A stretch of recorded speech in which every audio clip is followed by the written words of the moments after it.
ओम शांति। 18 जून 2026।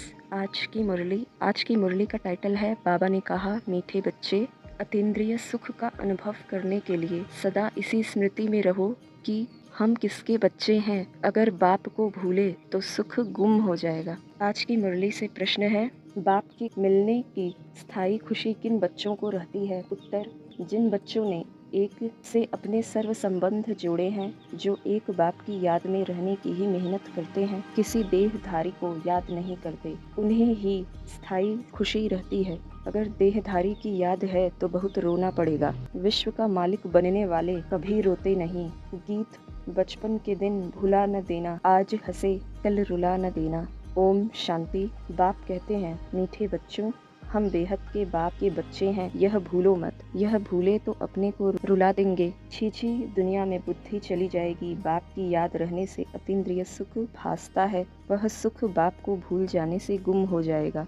हरदम याद रहना चाहिए कि हम बाबा के बच्चे हैं, नहीं तो अपने को रुला देंगे।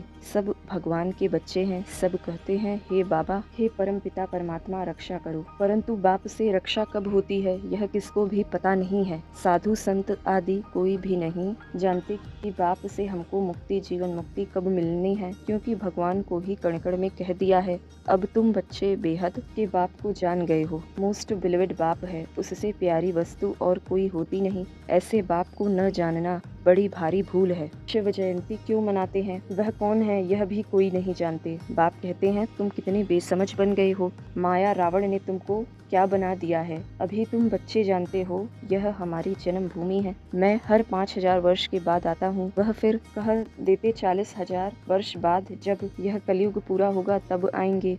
चित्र भी दिखाया जाता है त्रिमूर्ति का। त्रिमूर्ति मार्ग नाम भी रखा है, परंतु 3 मूर्ति ब्रह्मा विष्णु शंकर को कोई नहीं जानते। तुम बच्चे अभी यहाँ राजयोग सीख रहे हो। भगवती लक्ष्मी भगवान नारायण बनने के लिए, जानते हैं भगवती सीता भगवान राम भी बनने का है। 8 जन्म सतयुग में पूरे करके फिर राम सीता के राज्य में आने वाले हैं। 21 जन्म के लिए बेहद की खुशी तुम यहाँ स्थापन कर रहे हो। तुम भगवती भगवान स्वर्ग के मालिक बन रहे हो। स्वर्ग कोई आसमान में नहीं है, यह भी किसको पता नहीं है। बिल्कुल ही तुच्छ बुद्धि है।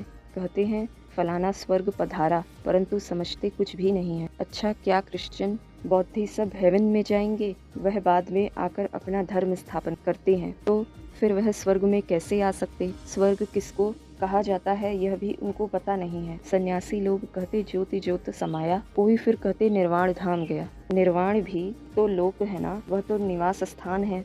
ज्योति ज्योत में लीन होने की बात ही नहीं। ज्योति में मिल जाए तो फिर तो आत्मा ही खत्म हो जाए, खेल ही खत्म हो जाता है। इस ड्रामा से कोई भी आत्मा छूट नहीं सकती, कोई भी मोक्ष को पा नहीं सकते। गीत का अर्थ भी कोई समझते नहीं है, न जीवन मुक्ति का अर्थ समझते हैं, न आत्मा परमात्मा का अर्थ समझते हैं। बाप पुरुषार्थ कराते हैं, बच्चे मुझे याद करो। जिस बाप से अथाह स्वर्ग की बादशाही मिलती है, क्या उनको याद नहीं करेंगे? बाप स्मृति दिलाते हैं कि तुम स्वर्ग के मालिक थे, अब फिर से पुरुषार्थ कर स्वर्ग के मालिक बनो। अच्छा, मीठे मीठे सिकी लधे बच्चों प्रति मात पिता बाप दादा का याद प्यार और गुड मॉर्निंग।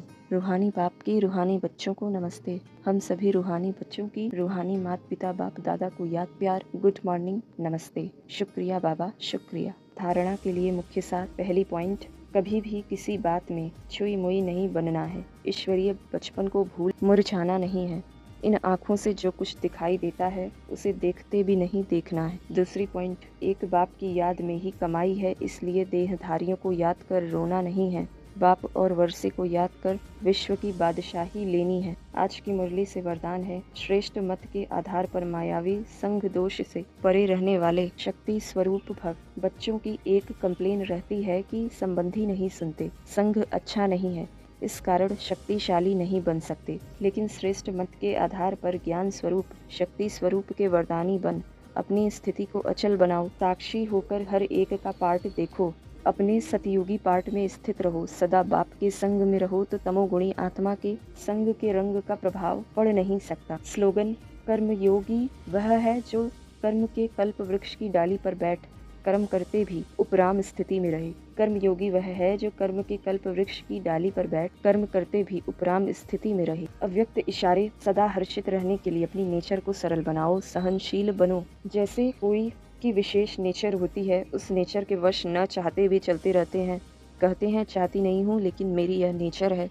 ऐसे आप बच्चों की सरल नेचर हो जो सबको अनुभव हो कि यह सहज योगी स्वतः योगी है। क्या करूं, कैसे योग लगाऊं, यह बातें खत्म है ही सदा सहयोगी अर्थात योगी। इसी एक बात को नेचर और नेचुरल करने से सभी सब्जेक्ट में परफेक्ट हो जाएंगे।